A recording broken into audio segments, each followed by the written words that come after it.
परिस्थितियों में वो वारदात हुई है और जिस भी परिस्थिति में डॉक्टर साहब ने मरीज जो था उस पर जिस प्रकार की वारदात की गई है, मेरा ये मानना है कि इस प्रकार की वारदात नहीं होनी चाहिए।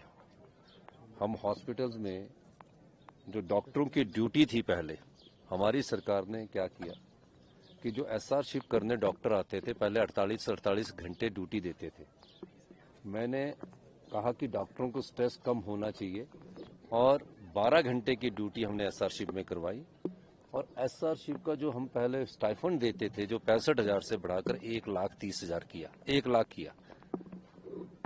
फिर जब 12 घंटे की ड्यूटी होगी, किन परिस्थितियों में डॉक्टर ने इस प्रकार की वारदात की है वो मैं समझ नहीं पाया।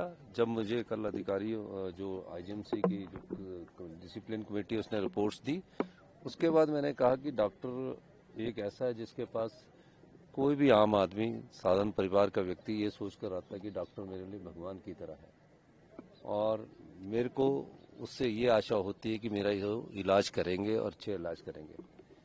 अब उस पेशेंट का जो मैंने उस रिपोर्ट्स में आया है वो सिर्फ पल्मोनरी बेड के खाली बेड में था, जहां उसकी तबीयत किसी की पेशेंट की खराब होती तो ऐसे बैठ जाता है। उस बेड में वो बैठ गया, उसके बाद लेटने के बाद एक वीडियो का पक्ष आया है जिसमें उसमें डॉक्टर उसमें अटैक कर रहे हैं।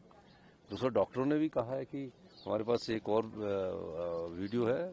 तो मैंने बोला कि इस समय तो ये बनता नहीं है कि चाहे वो किसी भी स्थिति में हो उसकी कंप्लेंट करवा सकता है, उसकी शिकायत करवा सकता है और इस दृष्टि से हमने उस पर कार्रवाई की जो भी हमारे को आईजीएमसी के प्रशासन ने रिपोर्ट दी।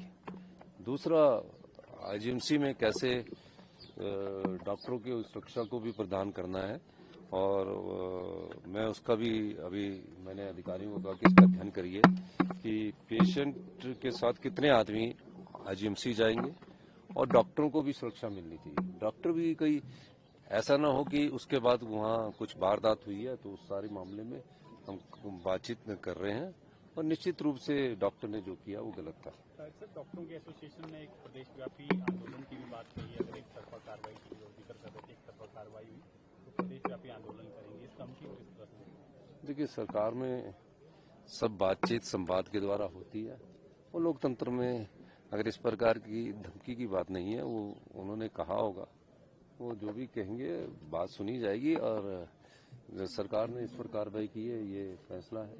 धन्यवाद।